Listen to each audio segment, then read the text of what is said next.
It's strong.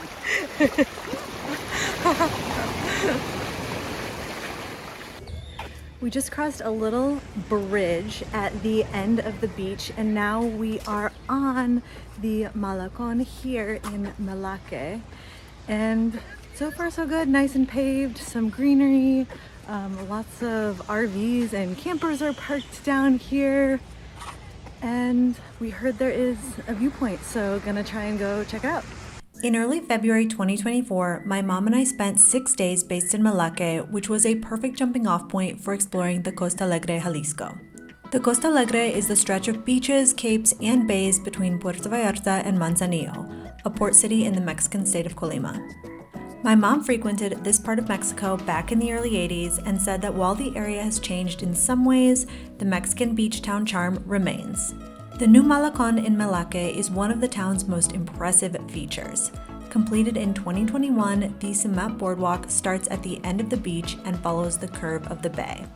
It's really pretty up here. The water is so clear down to the rocks below. The view of the shoreline is amazing. This walk up the Malacon is the perfect way to start the day. Because there isn't much shade to speak of along the Malacon, I recommend doing this walk in the early morning or close to sunset to avoid the heat of the day. I don't want to say easy driving. No driving is easy for me because this trip has been my orientation to driving in Mexico. Our original plan was to take the bus from Guadalajara. Primera Plus has daily routes with stops in Melaque, and the journey takes around 6 hours. You know I'm obsessed with first-class bus travel in Mexico, but after I made the rookie traveler mistake of mixing up departure terminals, I decided that our best option was to drive, which on the toll road took a little over 4 hours with stops. Travelers visiting the Costalegre from outside of Mexico should investigate flight options into Manzanillo. From Manzanillo International Airport, you can rent a car or hire a taxi. The drive to Melaque takes around 30 minutes. Later on in this video, I will share where we stayed in Melaque and show you around the town on the other side of the bay, Barra de Navidad. Having our own set of wheels made it much easier to explore the beaches, capes, and bays that make up this underrated stretch of Mexican coastline.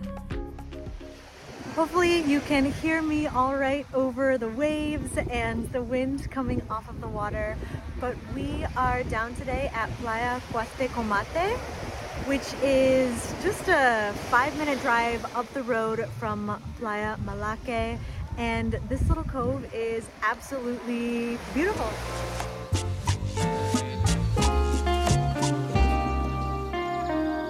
Se acabaron las vacaciones, paz en mi corazón, please return it. Tengo que llenarlo de todas las canciones que me recuerden a ti. Tengo mucho ganas de besarte. No sé cómo siento junto y aparte. Borrachos, lindas vibras y vermut en la calle, pero no está aquí. Otro atardecer más en tu cama. Tú te desnudas, me quitas el drama. Me hace falta tu amor, baby. Me falta tu amor. Tú cantas y no puedo escucharlo. I think we just arrived to one of the most beautiful beaches that I have been to in Mexico. It was like a 40-minute drive from Melaque, and all the curves, all the potholes were worth it. When Google Maps told me we'd arrived at our final destination, I thought we'd somehow teleported to Baja California Sur. Playa Tenecatita reminded me of the world-famous Playa Balandra near La Paz. Higher praise does not exist. Bring your snorkel gear to check out the tide pools near the edge of the bay, which are teeming with marine life. While you're at it, pack your binoculars to better monitor the horizon for whales. On our second day here, we saw a whale breaching. We parked our car in front of Mariscos La Matraca. This no-frills beach bar run by Brenda and her father served up the best huachinango, red snapper, that I ate during my Costalegre trip, which is really saying something considering my mom and I shared a fish for lunch every single day. Got our cocoa water, cocoa meat, more cocoa meat. Given its location on one of the most gorgeous beaches in Mexico, the prices here are a steal. A whole day here with multiple non-alcoholic beverages and a big fish lunch only cost us 350 pesos.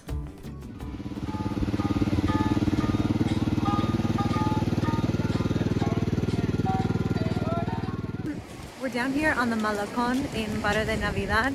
It was a little less than a 15-minute drive, more like a 10-minute drive from Melaque, and we'd heard a lot of mixed things this week, that it's busier in Barra, it's busier in Melaque, and I don't know, on first impression I've got to say it seems busier here in Barra, with like a lot more restaurants, a lot more bars, a lot more people out and about.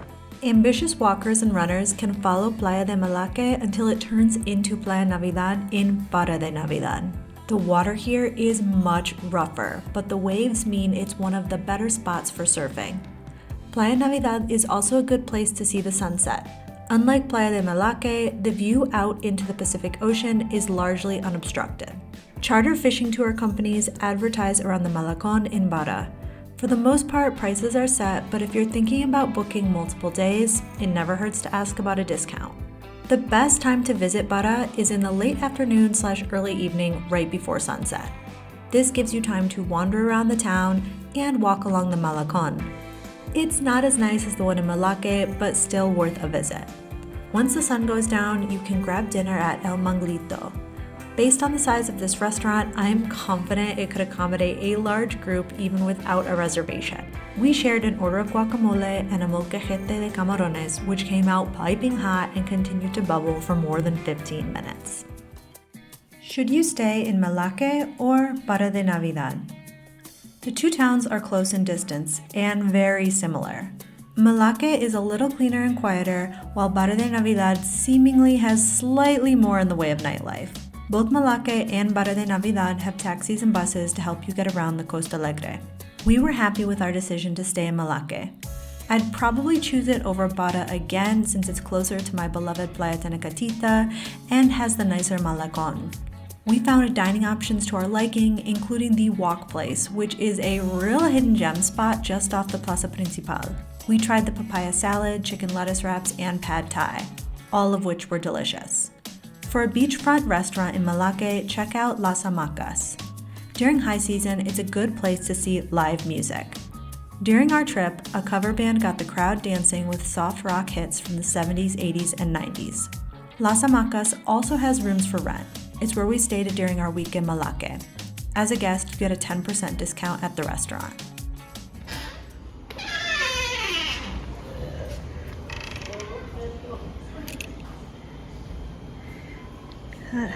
Pool down here and the ocean over there.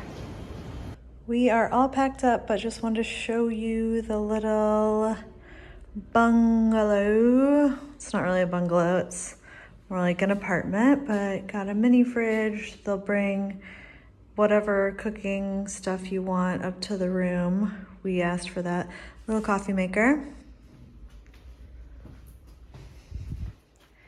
And then here's our room in the back.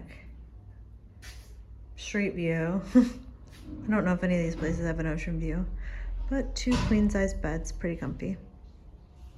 Little closet, and that's the bathroom over there. Tiny, not even really worth looking at. There you have it. If you have any questions about staying in Melaque or visiting the Costalegre, feel free to ask away in the comments below. I'm Alex from backpackingbrunette.com. Thanks for watching.